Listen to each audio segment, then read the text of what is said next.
안녕하십니까. 암을 극복하고 암을 치료하는 한의사 김정향입니다. 제가 진료를 하는데 아내가 이번에 암에 걸려서 수술을 받았다고 합니다. 병원 항암 치료는 아내가 몸이 약해서 부작용이 무서워서 받고 싶지는 않고, 한의원에서 하는 암 치료는 뭐가 다릅니까? 하고 이제 질문을 하셨습니다. 그래서 이제 말씀드렸습니다. 그 암을 치료한다고 하는 것은 암세포를 죽이는 치료법인데, 병원에서 하는 그 화학항암제는 암세포가 죽기도 하지만 암세포와 비슷한 성격의 빨리 성장하는 우리 몸의 정상세포도 같이 죽입니다. 대표적인 게 이제 백혈구가 같이 죽고, 그리고 이제 위장 상피세포, 대장 상피세포가 이제 같이 죽습니다. 그래서 입맛이 떨어지고 설사하고 구토하고 그런 어떤 부작용이 이제 일어나면서 시간이 지날수록 점점 이제 영양 공급이 안 되기 때문에 이제 허약해집니다. 한의원에서는 백혈구와 적혈구를 도와주는 한약을 같이 사용하기 때문에 항암 치료로 인한 부작용이 적습니다. 그렇게 내 몸에 백혈구를 살리면서 암을 치료한다, 그렇게 말씀을 드렸습니다.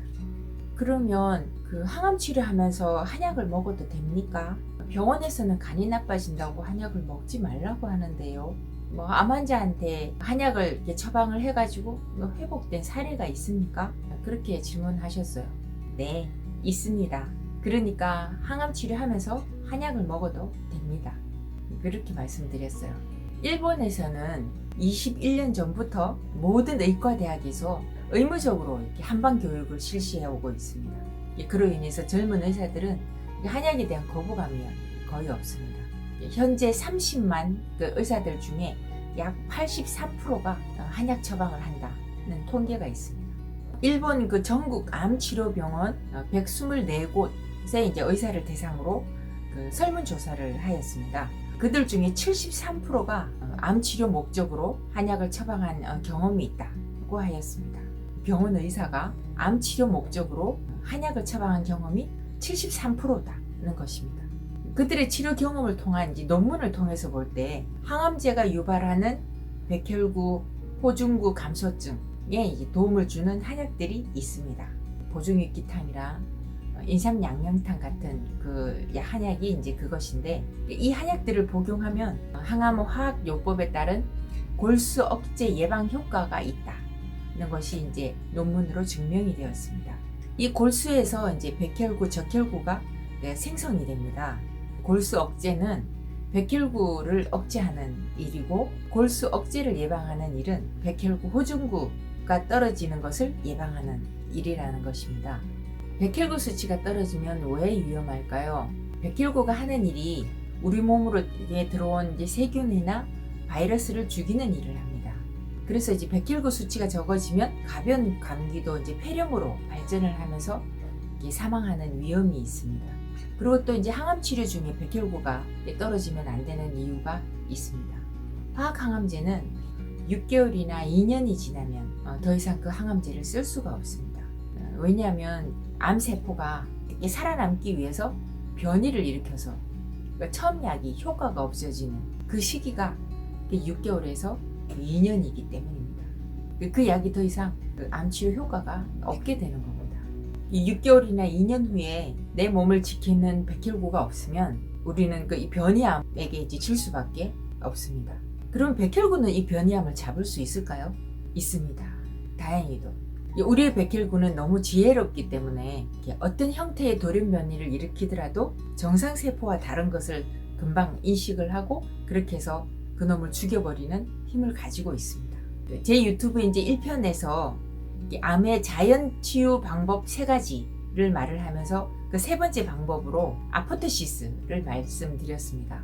말을 듣지 않는 비정상적인 암세포는 세포 자살이라는 방법으로 암세포를 직접 죽인다. 우리 몸에서 정상적인 방법으로. 우리 몸에는 이미 태어날 때부터 암세포와 싸워서 암을 이기는 정상적인 무기가 있습니다. 백혈구입니다. 혈액은 백혈구, 적혈구, 혈소판, 혈장 이렇게 이제 이루어져 있습니다. 그 중에 이제 백혈구가 하는 일이 우리 몸에 들어온 어떤 그런 세균이나 바이러스를 죽이는 일을 합니다. 암세포도 죽입니다. T세포, B세포, NK세포가 이제 그것입니다. 그 중에서 이제 NK세포는 내추럴 킬러 셀, 자연 살해세포라고 이제 말을 하는데, 백혈구의 일종으로 암세포를 직접 죽이는 일을 합니다. 직접 암세포를 찾아가서 막대기를 꼽아서 암세포에 그 관을 통해서 물이나 세포 용해 단백질, 포포린이라고 하는데, 그 세포 용해 단백질을 주입을 해서 그 암세포가 터져서 죽거나 암세포가 녹아서 세포 자살을 일으켜서 죽게 그렇게 만듭니다. 이 NK세포가 암세포를 죽이는 영상을 한번 보면 너무 신비롭고 대견하고 그렇습니다. 그리고 이제 암세포를 직접 죽이는 한약도 있습니다. 항암제 중에는 폐암과 전이성 유방암 치료제인 파크리탁셀, 도세탁셀이라는 이제 항암제가 있습니다.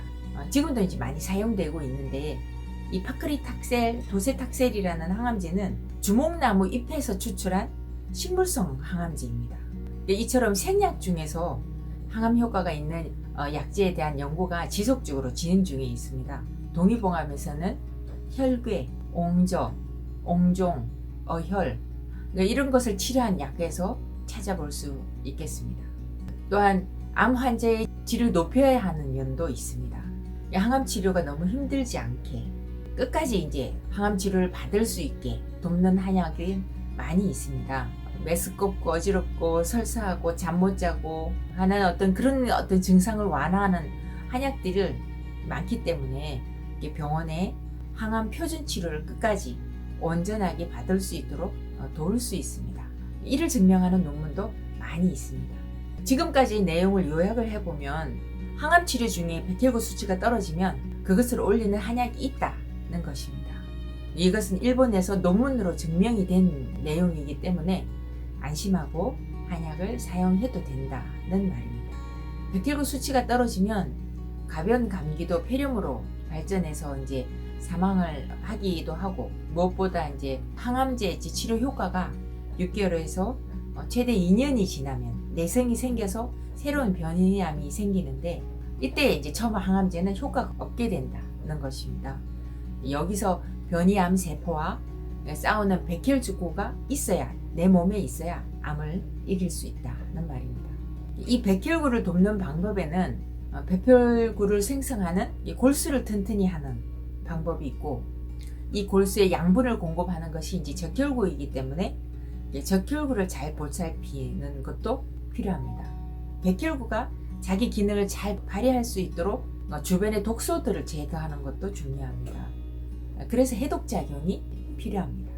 이처럼 암세포를 죽이고 백혈구, 적혈구를 만드는 골수를 튼튼하게 하고 방해하는 독소를 해독하면, 그러면 암은 치료되고 예방이 됩니다.